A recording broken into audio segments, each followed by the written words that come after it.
It's because Latinos are conservative Christians, right? Like But Latinos I saw a lot should of be. interviews. But I saw a lot of interviews of Latinos saying, "Yeah, we need to shut the borders because people are coming in and stealing our jobs." Is that xenophobia? Welcome to The Latter-day Lens, your home for faith-promoting, unscripted discussion of current events. If you'd like to contact us, you can send us a text message through the link in the show notes. You could also email us, latterdaylens@gmail.com. If you want to know more about the show, please visit our website, latterdaylens.com. Hey everybody, and welcome to The Latter-day Lens. It is so good to have you with us this week. Today, I am with Shawn. I'm your host, Matt. We have nobody else, just Shawn and I. I'm telling you, I love this, Shawn, when it's just you and me shooting the breeze, talking about all the important stuff. I get to actually get deep with you. Get deep. Like we Yeah. went on a normal phone call. We get to get deep on topics. Maybe not all the topics that I want, but they're good ones. And I like that you always have a theme going here. So this will be an interesting one. You know my brother, Jared. I was Yeah. talking with him on the phone today, and we were talking about one of my other brothers, and he's like, why doesn't he ever want to just talk? And I'm like, I can't tell you the answer to that question, why he doesn't want to just talk. Some people like to talk. Some people don't like to talk. It's as simple as that. But this brother of mine, the other brother, his name's Mark. I text him happy birthday. That's my thing with my siblings. I don't buy him presents. I don't do social media, but I'll send him a text message on their birthday every year that basically says happy birthday. And so if you look at my text message thread with my brother, you can go back 5 years at least, and all it is happy birthday. Thank you. Next year, happy birthday. Thank you. That is our entire text message thread for 5 years. That feels like a healthy relationship. I mean, it's okay, right? People get to be the way they want to be. Don't you have any like siblings, Shawn, that just don't talk to people, don't interact with them? A little bit. I mean, a little bit. Yeah. Kind of. Yeah. But not as extreme as my brother Mark. No, we're all talkers. We want to talk, but so it's weird when someone isn't talking. Yeah. But I like that you'll answer my phone call whenever if I want to talk to you, and you'll just answer. We could talk. Yeah. Yeah. My brother Mark, we could be standing in a group of people talking, and we're all like having a conversation, and then everybody else leaves, and it's just he and I standing there, and I can say nothing, and he can say nothing, and we just stand next to each other saying nothing. He could do it for 8 hours. He could go on saying nothing and be totally comfortable. Did you see that Parks and Rec where who's the old guy with the mustache? Not old guy, Jerry. Ron Swanson. Ron. Ron Swanson. And he hates talking to people. He says, yeah, one time he had this friend and they never talk. He says, we're best friends this day. Sometimes we still never talk. Something I like love that. it. I butchered it, but you love that relationship with your brother where you just don't have to I mean, I like him to be who he is. And if he's comfortable not talking, I'm comfortable not talking. I can spend just as long as I can feel his presence next to me. That's good enough for me. But does it frustrate you? Because you thrive on poking bears. You thrive on making people react. You thrive on, and it's funny because it's not about attention to you. It's not like you do this to get attention. You do this because it's stimulating to engage with people. So is that not hard? Well, I've learned some people hate it when I do that. And so if I do that with this brother, he won't stand next to me anymore. So I got to just stand next to him comfortably without poking. Gotcha. I do love the people in my life who let me poke at them. Like it's one of my favorite things, but not everyone's that way. Is it frustrating also that those of us who allow you and like it when you try and poke at us, we have figured you out a little bit? That's okay. Yeah, I'm okay with that. Yeah. Good. I feel like my life is an open book. So if people haven't figured me out, that's not on me. I don't hide anything. Hey, we have a listener wrote in. I don't know if you saw the news this week, Shawn, about all the gambling stuff, but this listener wrote in before those people got arrested. They said, on the topic of ethics of prediction markets, I've been noticing large amounts of ads I've been seeing online for these types of services like DraftKings and FanDuel. I think regulation is absolutely necessary. And then they talk about, these kind of gambling schemes that have happened. They talk about an episode of Netflix. There's a documentary on Netflix about Steve Smith of ASU who did this. So the question that he says is, should we be petitioning the government to get involved in what clearly is a potential violation of the integrity of sports, either waiting to happen or just hasn't been caught yet? Matt, sometimes you're really good. When I throw out remote underground movies, you're really good at knowing them and liking them. Like you should. Mm-hmm. Like Joe versus the Volcano, for example. Yeah, I love that. Like My Blue Heaven, something like that. Mm-hmm. Gem and the Holograms. That's a TV show, isn't it? They made a movie. You can't find it anymore, but oh man, it was a good movie. Okay, well let's test your skills here. I'm gonna throw out a movie title. Ready? 8 Men Out. Wait, I was thinking Field of Dreams. 8 Men Out is about the same baseball players as Field of Dreams, right? The Black Sox, the Chicago Black Sox. The White Sox, Chicago White Sox, but they got called the Black Sox scandal. Yeah. Because they were gambling. Yeah. And throwing games. This is not a new issue. This has been an issue, I think, for a very long time, right? No, gambling. Shawn, that was 1919. That's right. 100 years ago. Yeah. Yeah. Gambling in sports has been an issue for a very, very long time.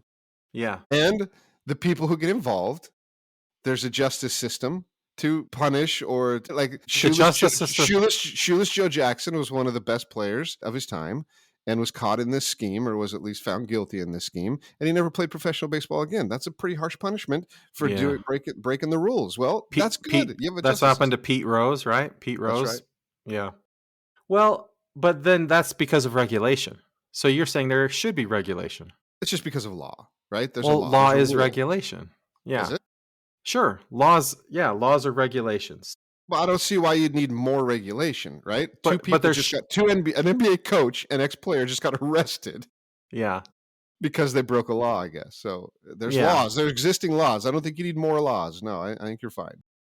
But maybe there should be laws of things on gambling other than sports. Because just like you say, there's this long history of people throwing games in sports. Maybe there need to be laws about gambling on other things. Oh, is that the question? Is that what it is? No. No, this one was about sports. I think sports are plenty regulated. I don't care if people are like, it's just entertainment. It's not like what I read Chauncey Billups was arrested for was not gambling on basketball, but being a part of this scheme where they would set up a fake poker game and just defraud people of money. Like, I don't know if the allegations are true, but there you go. So it's regulated, right? He wasn't betting on sports. There you go. It's regulated. Yeah, it's just disheartening because if Chauncey Billups had invited me to play poker with him, I definitely would have said yes. And then after I lost all of my money, I would have been disheartened. I'd have been like, wait a minute. He's not the man I thought he was. He's just stealing money from me. Broke your heart when Chauncey Billups got busted, huh? Well, because Chauncey, do you remember the Detroit Pistons back in the day? Like Chauncey, I loved that guy. I still do, right? Really? Yeah, Chauncey Billups represented everything I thought was valuable and good in the world. Like, really? A team player, a man of integrity, a man of faith. Serious? Yeah. You know him that well from back in the day, and that was his reputation? Yeah. Oh, I didn't know that. Wouldn't you say that Steph Curry has a similar kind of reputation?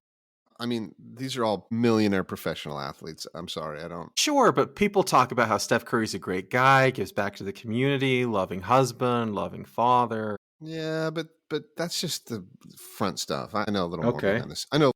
So you don't love Steph Curry the way I do right now? I love Steph Curry. I love him. But if he invites you to play poker? Sure, but I don't hold these guys up as like moral leaders in the world. They're not. Some of them are. Some of them have to be. Who? LeBron James. LeBron James has to be. What are you talking about? I don't know. Jackson Dart. Jackson Dart has to be a good upstanding. Who's that?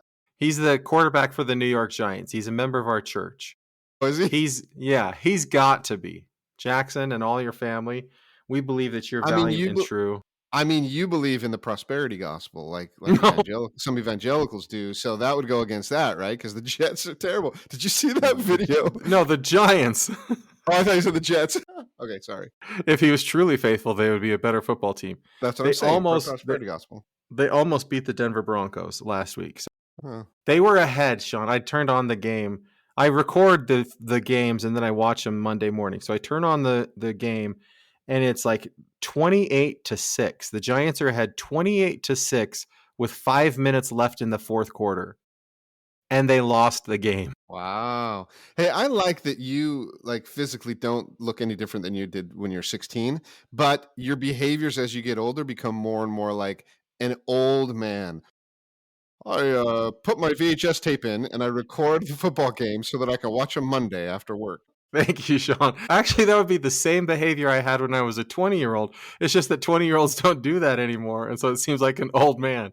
I'm just in love with old technology. All right, let's get to the Thought Provoker. So first up this week, Democratic mayoral nominee Zohran Mamdani delivered an emotional speech at a Bronx mosque directly challenging what he called Islamophobic attacks, primarily from independent rival and former New York Governor Andrew Cuomo. Mamdani reacted strongly after Cuomo questioned his fitness to lead during a potential future 9/11 attack, a comment Mamdani claimed used veiled references to 9/11 and Islamic extremism. While Cuomo defended his remark by pointing to a past controversial comment made by a Mamdani ally, Mamdani stressed that this language has made New York's Muslim population feel like outsiders.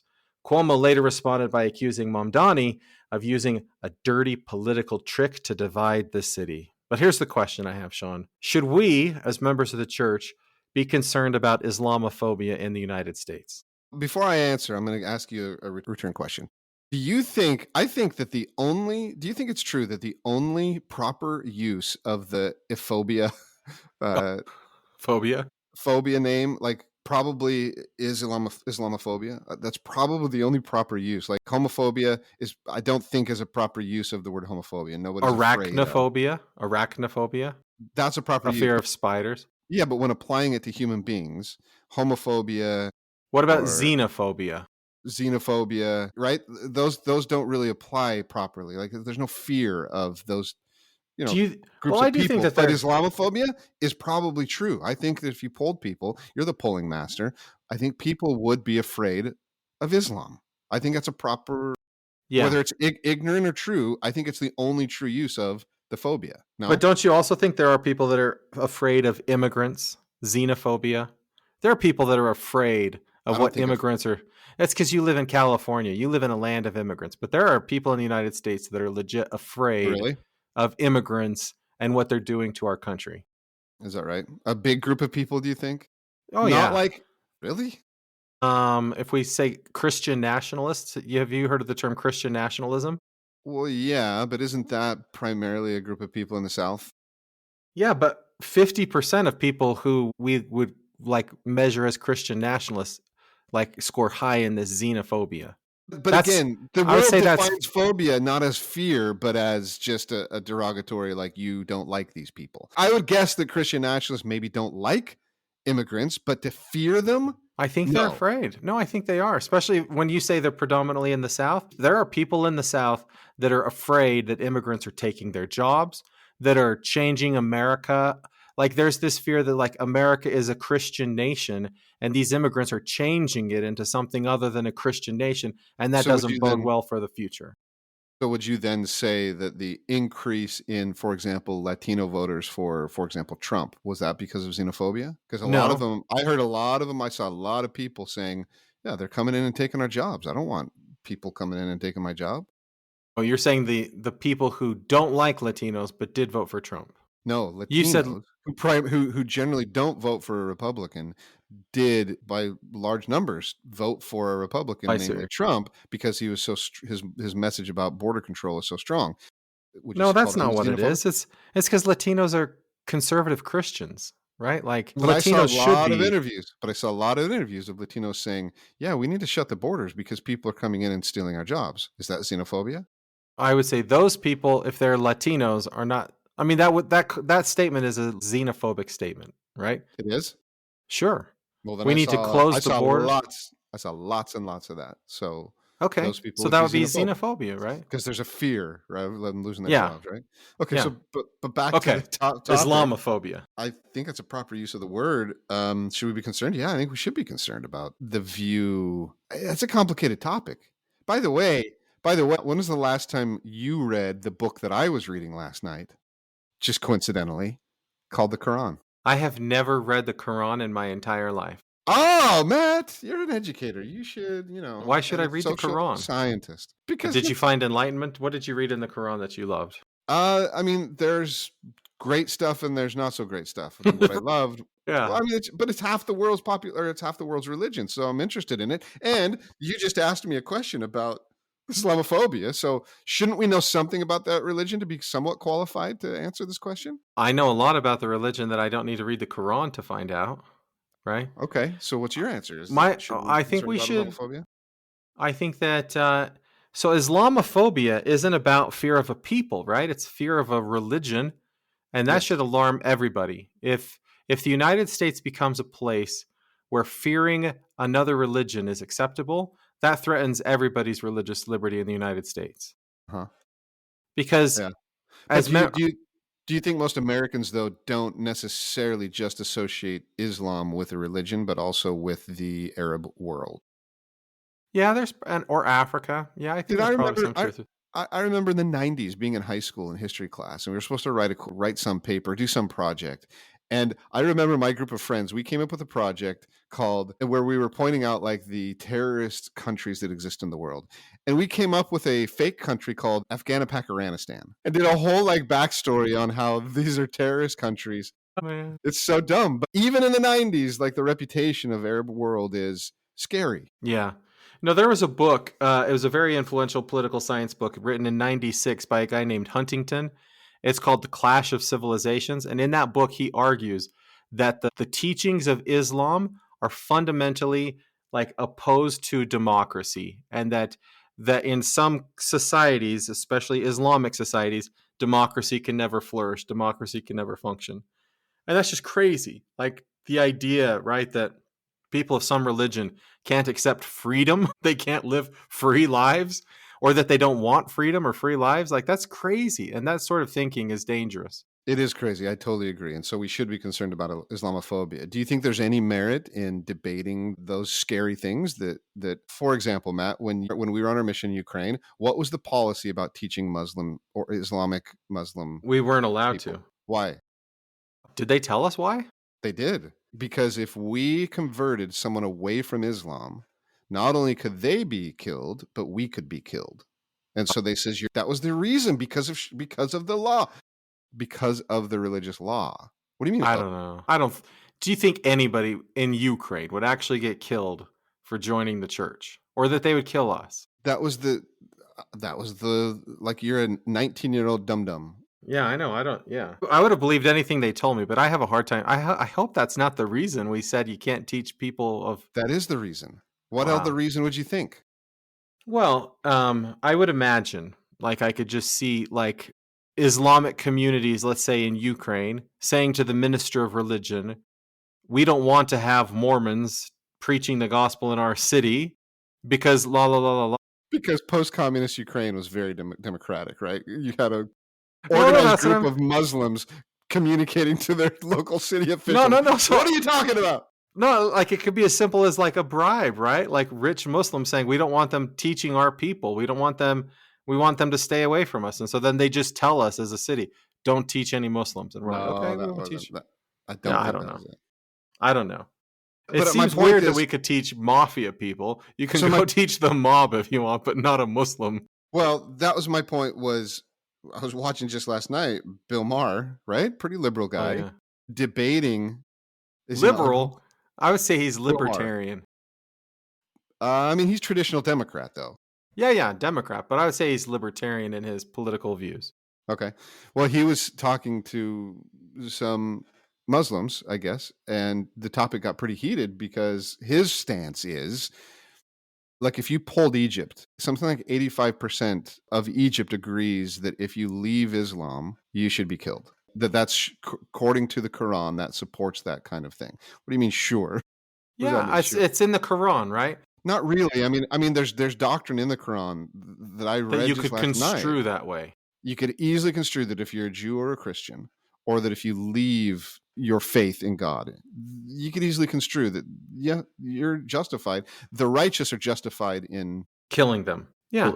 Islamophobia, is it an issue? Yeah, because you're right. Freedom of religion here in America needs to be protected at all costs. Is there grounds for debating those kinds of scary doctrines? What if churches and religions have scary doctrines that contradict? I'll go back to what David said a little while ago when we were talking about another topic where he says, you don't compare our best with their worst, right? So if we want to talk about Islam and their teachings and their behaviors and their practices, you don't choose Egypt right? The country where many, many people are in poverty and they have a very kind of extreme position or extreme views on Islam. You don't do that and compare that with, like, I don't know, mainstream Christianity or something like that. Because I guarantee that you could find that in Christianity as well. Groups of Christians that think it's justified. An entire Christian country that thinks it's justified. Well, we don't have like, we don't have any, but I could find a county, I bet, in the United States that feels that way. No, I bet I could find a congregation of Christians that feel that way about, yeah, sure. Okay. You can find these hateful Christian groups. Okay, but that's different, I think, than an entire country or entire region, not even a country. But my point is, I think you're right. There should absolutely be protection. We should be concerned. We should not be discriminating against religion at all. We should be supporting our Muslim brothers and sisters to let them, like, that's an article of faith, right? Yeah. Let them worship how, where, or what they may. Absolutely. We should defend and support our brothers and sisters to have that freedom. And we should love them and be kind. And so far, I think there has been very, very few problems, wouldn't you say, in America itself, amongst Americans, with those kinds of issues. Is that true or no? If I were a Muslim in the United States, I would be more afraid of Christians with guns than I am of Muslims with guns. There you go. There you go. Yeah. Okay, good. You get the point, Shawn. Okay. On a similar topic, because Zohran Mamdani is a proclaimed socialist. He advocates for socialism in the United States. So there's this new poll out that shows that more than half of Democrats have a positive view of socialism. Republicans are not the same. 2/3 of Republicans have a positive view of capitalism. It seems to be there's this like partisan division where Democrats are okay with socialism, Republicans love, love, love capitalism. And the question is this, Shawn, is one system morally superior than the other? Well, if we're going to talk about this, we got to get on the same page with our definitions. So define socialism first. Socialism, we'll just say as a simple definition, is where the government regulates the economy and is a player in the economy. They're not the only, let's say, corporation or business providing services, but they're one of them, and businesses have to compete with the government. And capitalism would be a system where the government would just say true capitalism would be laissez-faire, right? The government stays out of the economy. They might provide laws and regulations to protect against maybe monopolies or some kind of unsavory behavior, but the government does not actively participate in the economy. Okay, so since you defined capitalism as true capitalism, let's define socialism as true socialism. Okay. Even though socialism truly, I'm going to base my definition on what I've studied and read, starting with the Communist Manifesto.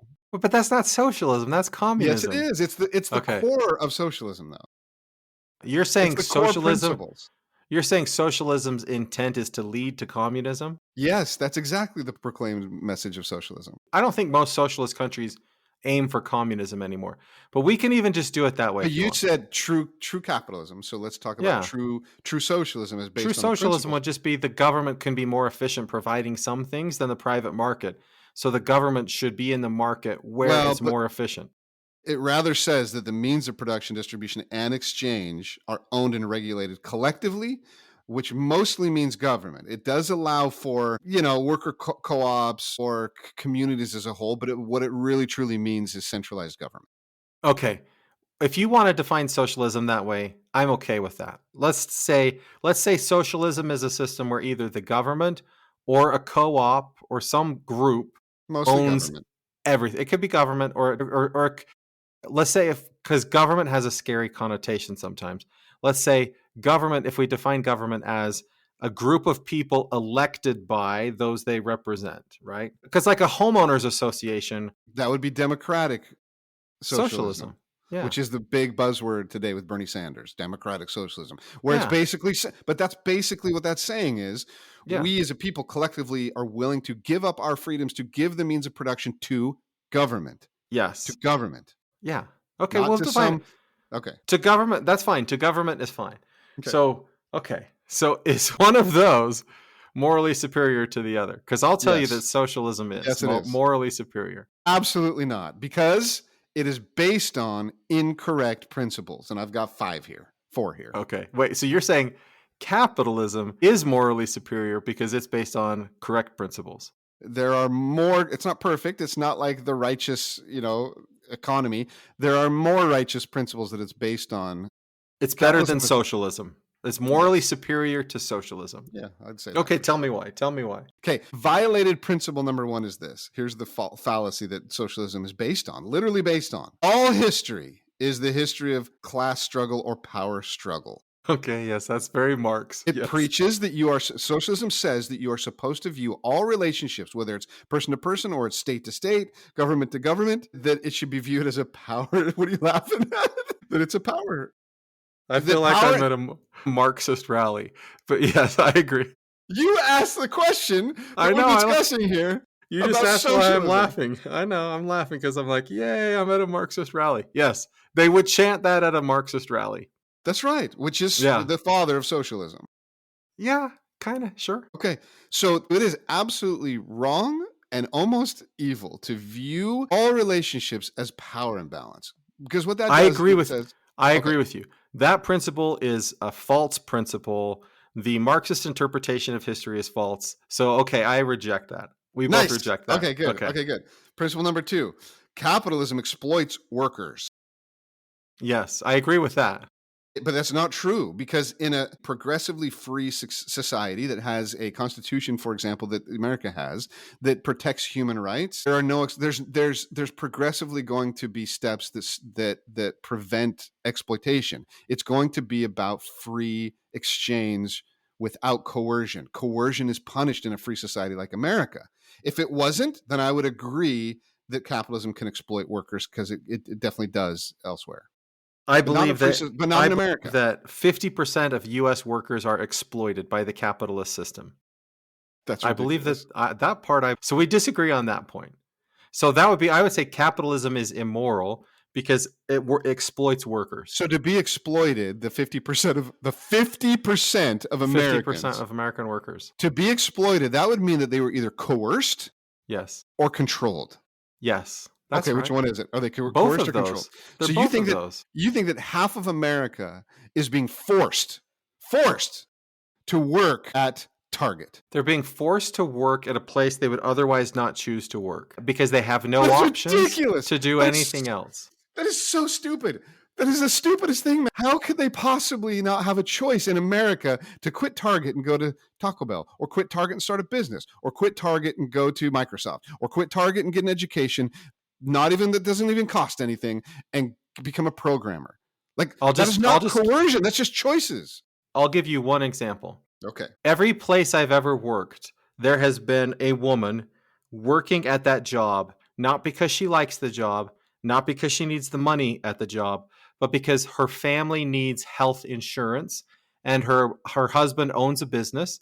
And the only way that they can get affordable health insurance is if she works at this job. That's a false what you just said. I'm just telling you what this has happened at least 5 different times. 5 different people. I could tell you their names of why they do that. But that's not a company. Matt, that's not a company exploiting her. What that is capitalist system.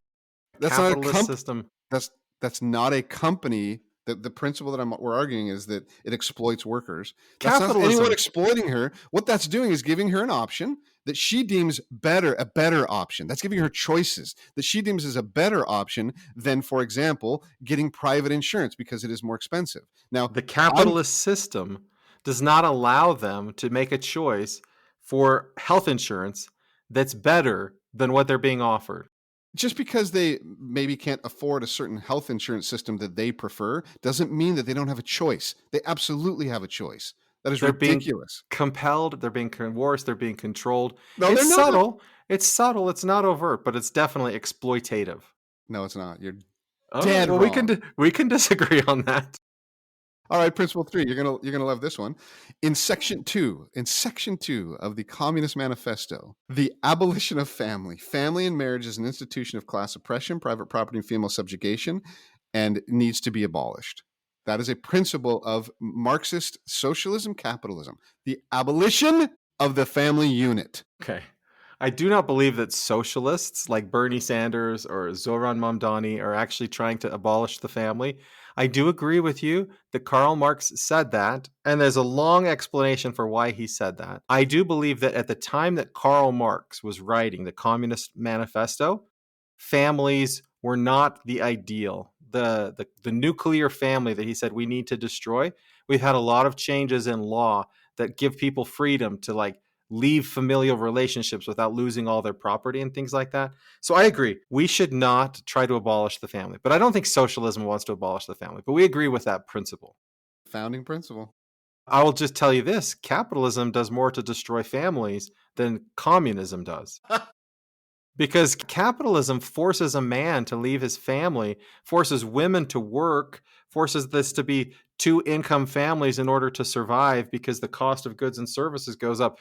Because if everybody in my neighborhood decides that they want to have a two-family income, then I can't decide on my own that I'm just going to stay home, and because everything will become more expensive, all that inflation, all that competition. Notice how you said, if families choose.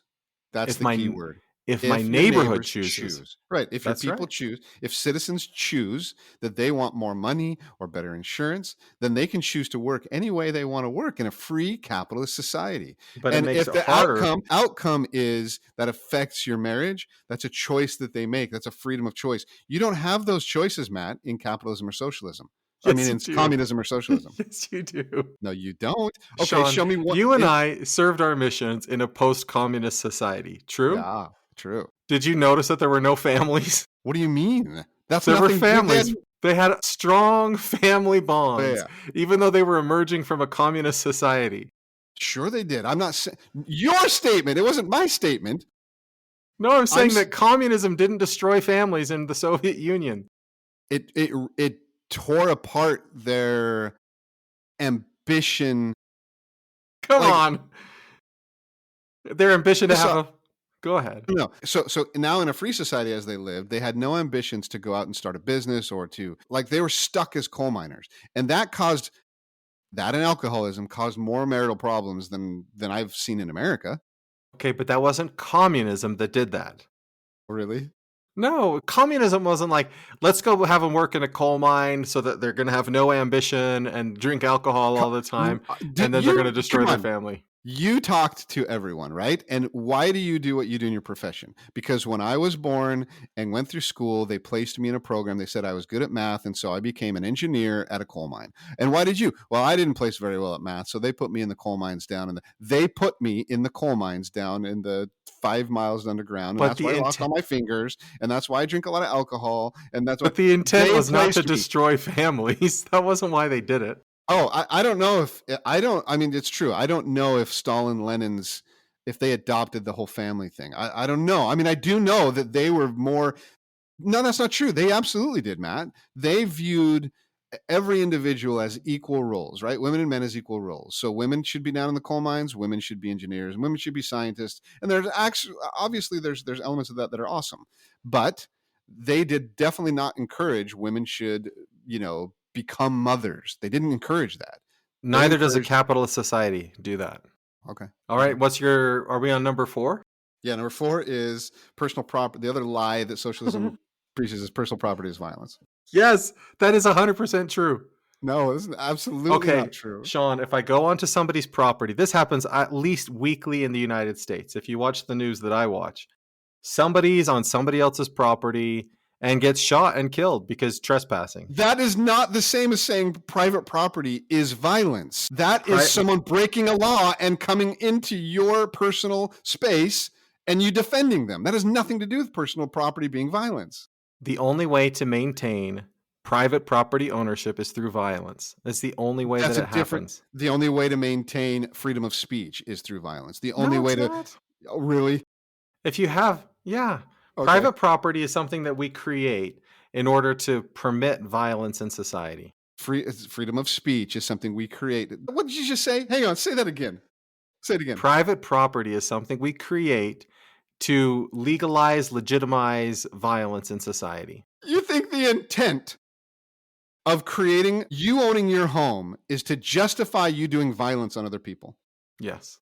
Yeah. This is one of those moments, audience, where Matt is just trying to push. No, I'm being 100% serious. We could go through the history of private property in the United States, but yes, you try to private property has nothing to do with humans trying to build a life for themselves and have the freedoms to do what you want on your property.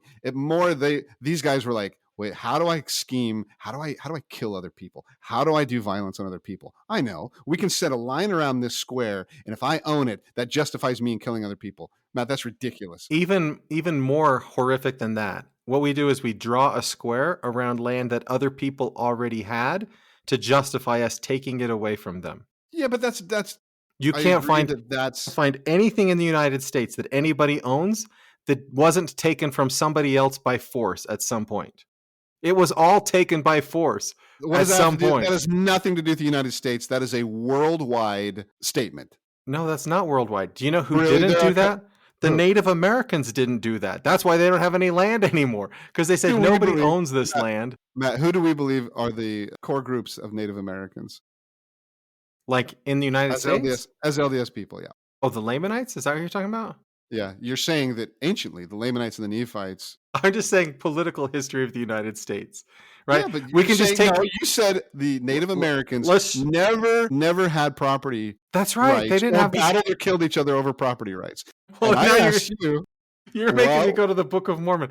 I don't know that the Native Americans are Lamanites. Said native. The native... Yeah. I'm just saying I don't know that those are the Lamanites that we're talking about. I'm saying, like, we could just take Utah as an example. When the pioneers showed up in Utah, who owned Utah? Nobody, because the Native Americans didn't think that you had property ownership. And then we showed up and we said, guess what? There's this property stuff we call property, and we're going to start killing these animals because we're going to eat them. And then the Native Americans are like, wait a minute, if you kill those animals and fish those streams, there's not food for us, and it leads to violence. So you know what I have to bring in here, Matt. How do you square this with D&C 134, D&C 121? How do you square that? Where it says, we believe that all men should appeal to civil law for redress of all wrongs, grievances where personal abuse is inflicted or the right of property or character infringed. And then it goes down and says, we believe that all men are justified in defending themselves, their friends, and property. I think this was in Doctrine and Covenants, Section 1. What is the one we covered in Come Follow Me last week? Section 116, 113. It's somewhere in the 114 to 117 range. The Lord says, for what is property unto me, saith the Lord. And he tells them that they should let the Kirtland properties go away. The Lord doesn't care about property. That's how I drive it. There's that scripture where God says, what is property unto me? He doesn't care. So you think that erases the other two scriptures that I quote? Yeah, you talk sometimes, Shawn, about dissonance in scriptures. So it's one of those things. Dissonance in scriptures. Yeah. But you're choosing one instead of trying to meld the two and understand. I understand. Pick one. I understand that Marx was right. Property ownership is violence. Okay, but we believe that all men are justified in defending themselves, their friends, and property. You're saying just because by nature of that statement, it's violence? Is that what you're saying? I'm just saying that God seems to understand this. He seems to understand that Marx was right about property ownership and violence. Okay, then give me your definition. All right, Shawn. Last principle. No, see, you're just running away from it. No, that was the last principle. That was it. Okay.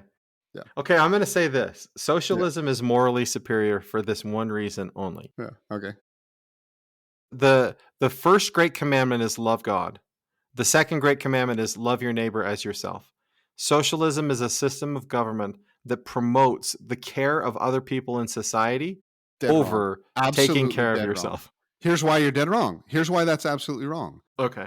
In order for, let's say we live in our neighborhood and you decide that we're going to... We all decide as a neighborhood. By socialist principles. Yeah. In order for me to be kind to my neighbor, you are going to have to forcibly take my personal skills, talents, or property in order to give to that neighbor. I don't have to. Yes, you do. I don't have to take it from you. It removes the aspect of agency, and it coerces and forces people to be good to each other. What socialism does is it removes the most important scriptural principle of agency. Like Zion, the United Order only works, and I've got lots of prophetic quotes on this. It only works because people choose it. Okay, that you can choose socialism. So, Shawn, now let's take your exact same example. We as a community, as a homeowners association, we decide that we're going to live by socialist principles. All right.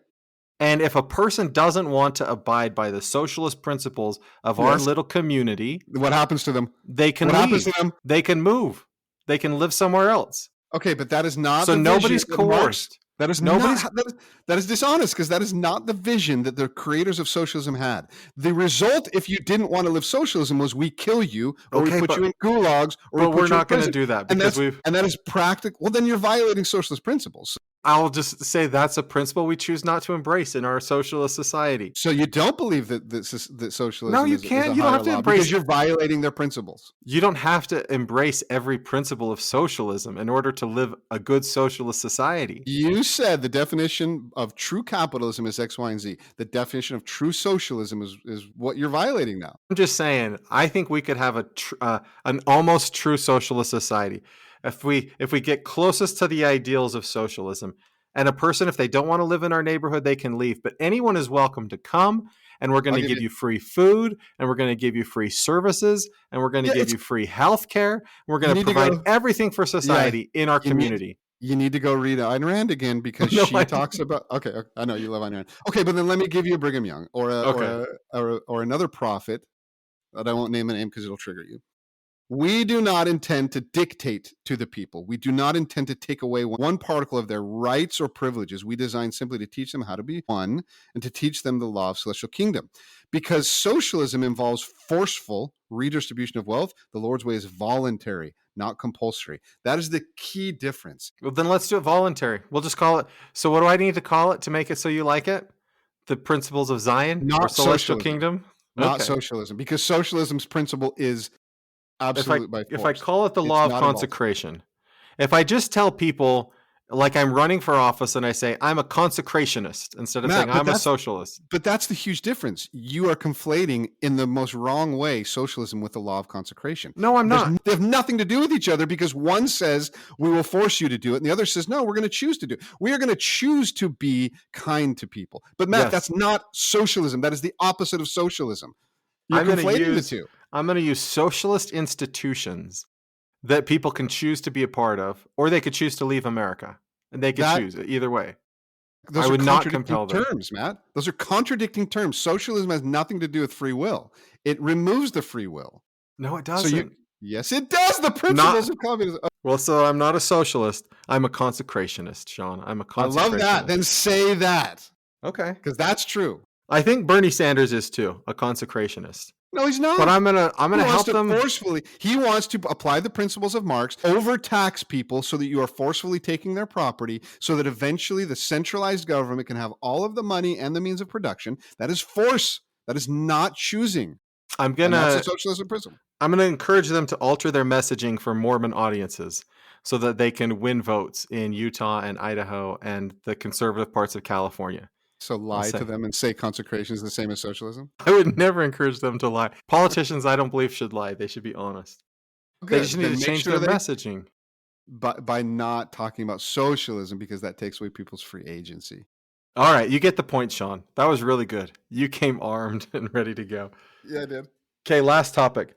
Right. A record-setting mountain runner, Michelino Sinceri, was found guilty of a misdemeanor after spending just 2 minutes on a prohibited trail during his 2024 Grand Teton climb, where he set the new fastest known time. Sinceri, who had trained extensively, stated he left the switchback onto the restricted path, known as the Old Climbers Trail, to avoid casual hikers and possible injury, as he didn't want to yell for people to get out of the way while attempting to break this record. The question I have for you, Shawn, is this. Is charging this man with a misdemeanor for leaving the trail for 2 minutes an example of excessive government enforcement of the law? Man, Matty Bird, you really made me think deep on this one. This is a good one to talk about. It really makes me think deeply. I had to dig deep, and I have to now quote the Supreme Court precedents case Bordenkircher versus Hayes in 1978 that says this: the decision whether or not to prosecute rests entirely in the prosecutor's discretion. That's horrible. That's the worst decision ever. Is it? You think so? Why in the world should we let prosecutors decide whether to prosecute or not? But that was I think the only way for me to think about how am I supposed to answer this question was I had to find out, well, what does the law allow? Like, I feel like I've thought a long time, when you see these police videos pulling people over and people getting in debates with cops, I always wonder, how much discretion does the cop have? Are they supposed, like I think of Les Mis, right? There's Javert, who is like, justice is justice. The law is the law. It is blind. If you break a law, you get your hand cut off. If you break a law, you get prosecuted. I don't care what kind of record you're trying to set. The law is the law.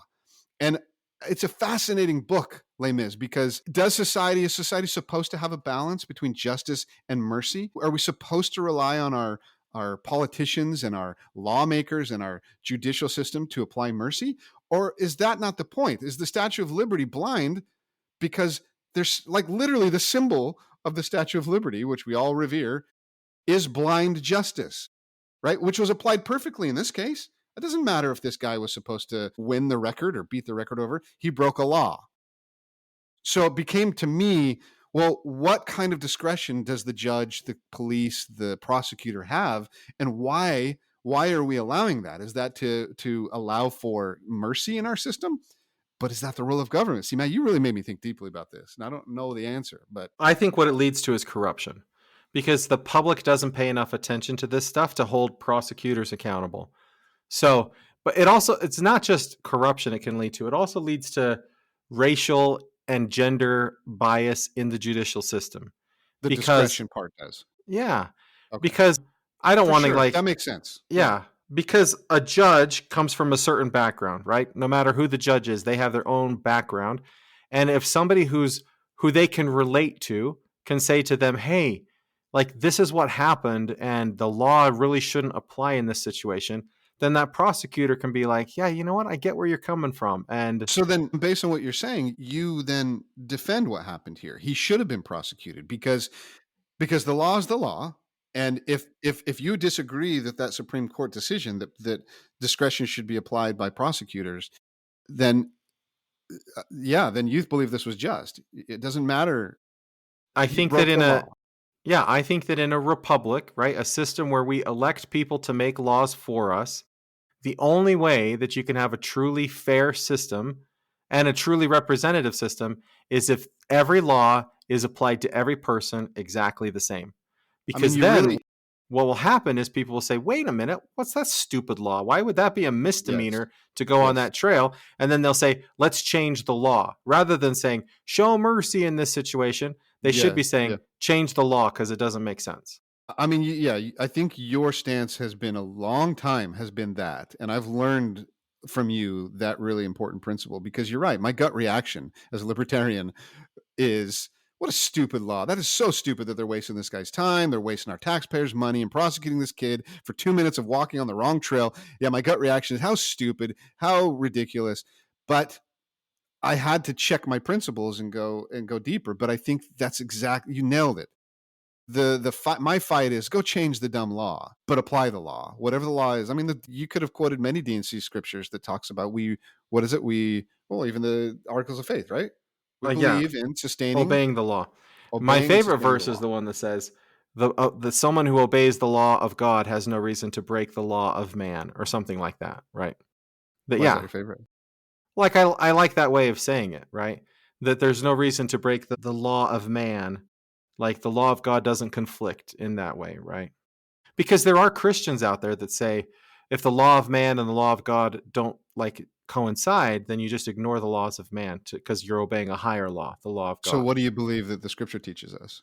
The scripture teaches us that if there's a societal law that contradicts God's law, then we're not held accountable. We should change the law and live by the law, right? Okay. It's the same reason why members of our church supported the Nazis and the Hitler regime, because that's the law of the land, and we obey the law of the land. And we work to change those laws, but we obey them. I love it. I love your message, man. Huge points to use. The key is not complain that this guy got prosecuted on such a stupid thing. Complain that the law exists and go fix the law. There's nothing wrong with prosecutors or police applying the law here. Right. They should always do that. They have to do it to everyone. If they don't do it to everybody, like this idea of discretion, right? That's what leads to bias in our system. And so we have to get rid of that discretion. Hey, you taught me a huge lesson here, Matt. That's all right. Points to Matt. Well, let's stay on this subject of justice and mercy. And let's talk about Donald Trump and his granting of pardons. I bring this up because he granted some more pardons this week. So he's been president for, let's say, 10 months. And he's granted clemency or pardons to over 1,600 people. Well, but that's his first term and his second term. So that's just this term. That's just this year.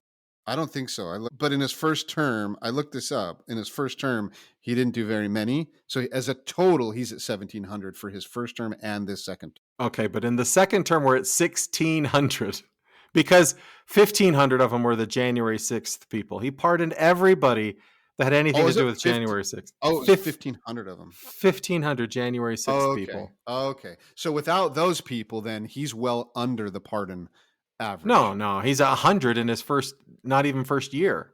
Yeah, Nobody does 100 a year. The data I found said that he is at total 1,700 pardons, including his first term and this now second term. Okay. So 1,500 of them were, what you're saying is true, was just a blanket pardon for the January 6th. That means he's only at like 200 from his first term and this second term, which is well under the average. Well, sure, but that's because an average president. That's because many presidents do something like the January 6th thing, where they pardon all draft dodgers, right? Jimmy Carter pardoned all draft dodgers. Or Benjamin Nixon. Harrison pardoned all the Mormon polygamists. Oh, really? Yeah. Or Nixon. Yeah. So Nixon, he had the next highest number of like 800. Wasn't that Vietnam era? Yeah, probably. I don't know. Things like that. But who Trump is pardoning right now? So let's forget about the people in January 6th that were convicted of seditious conspiracy, right? Like people who were legit trying to overthrow the government. He pardoned them. But he's also pardoning the founder of Silk Road. He pardoned that guy. He pardoned crypto figures. He pardoned George Santos recently, reality stars. And let's be honest, it's because these guys were supporters of Trump and he's rewarding them for his support, right? Yeah. And the other thing he's doing that is totally unprecedented is he's also waiving the money that they were required to pay to their victims. So there's $1.3 billion that these people were supposed to pay in restitution and fines that he's waived as part of his pardons of these individuals. But if it's the 1,500 were the January 6th people, no. Their fines are nothing, right? It's people who are defrauding individuals, or like these people have been convicted of fraud or really big crimes where they have a lot of money they have to pay to their victims, and he's waiving that. Legal experts and historians say that this is unprecedented in the modern era, and they say that the use of this pardon power to reward loyalty and undermine the rule of law is unprecedented. So if you go to the Constitution, it doesn't say much about the power to pardon. It simply states the president shall have power to grant reprieves and pardons for offenses against the United States, except in cases of impeachment. So the question I have, Shawn, is President Trump's use of the pardon power morally wrong? I mean, I have to, for myself, I have to decide. I didn't know that there's 1,500 blanket January 6th pardons, right? Because I can judge that on its own, separately from your question about pardons in general. Because if I took away that 1,500 and somehow was able to understand or come to some opinion on that, then what you've got is, I've got the stats here. So 1,500 in the second term are literally January 6 cases, which means that he's pardoned 200 people. Well, Barack Obama pardoned more than 200 people. George W. Bush, 200. Bill Clinton, 400. Ronald Reagan, 400. Jimmy Carter, 500, right? So there's clearly a habit of doing this. So is your question, is Trump wrong for doing so many, or is your question, is it wrong in general? The way he does it, is it wrong? So in my opinion, it's not about, the proper comparison isn't to say, how does Trump compare to other presidents? You say, how does Trump's use of the pardon power compare with the way he treats other people in the United States of America? And that's what makes it morally wrong. Because on the one hand, he's going to try to prosecute everybody who's ever done him wrong in the past, right? He's going after Jim Comey. He's going after Letitia James. But give me a break.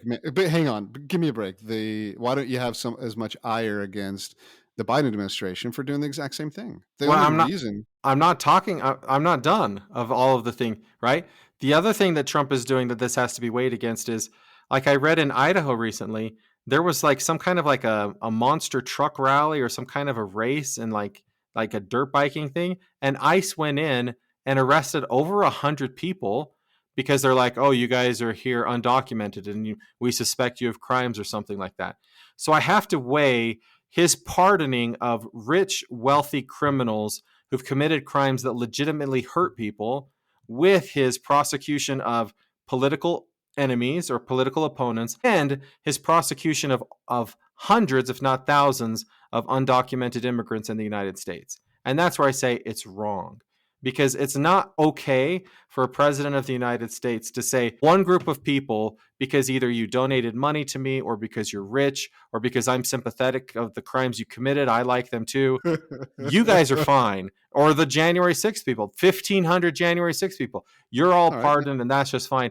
But then a whole other class of people who are undocumented, you get treated differently and we're going to kick you out of the country or whatever. Just to be fair and balanced, go ahead and talk about Hunter Biden and Joe Biden a little bit, just so we know that what you're not saying is I don't like one president and his party, and so therefore I'm going to be outraged. No, I said when Hunter Biden was pardoned, when Joe Biden did that in my opinion that tainted the entire Biden presidency. Like Biden's legacy as president up until that point was really good. He had a stellar legislative record. Biden had done a lot of things that made me very happy. I was like, he could be one of the best presidents ever. But what he did at the end, I know people don't feel that way, but I said this at the time when he pardoned his family and when he pardoned his son, that created a precedent that to me tainted the entire Biden legacy. And so then it did create these opportunities for Trump to justify what he's doing, which everybody saw at the time was going to happen, which I thought was totally wrong. So I don't approve of what Biden did in terms of pardoning people, but I certainly don't. But again, you have to compare Biden's pardons to his behavior and Trump's pardons to his other behavior as well. I don't see any difference. Okay, just imagine this though, Shawn, because we know what he's doing to Jim Comey. We know what he's doing to Letitia James. What do you think Trump would have been doing his whole first year of office to the Biden family if those pardons hadn't been issued to the Biden family? Yeah, but now make sure you're talking about the whole picture. Now, who did Biden? What did the Democrat institution? How did they apply the same kind of approach to Trump when he was not even president over the past 4 years? Yeah, the Democrats were completely different about that. So this is just as one example. Do you know how many U.S. attorneys have quit over the way that the Justice Department is trying to prosecute Trump's political enemies? Career lawyers are resigning, saying the way that the Trump... No, they're not both wrong. No, Trump is looking for lawyers who are willing to prosecute his political enemies.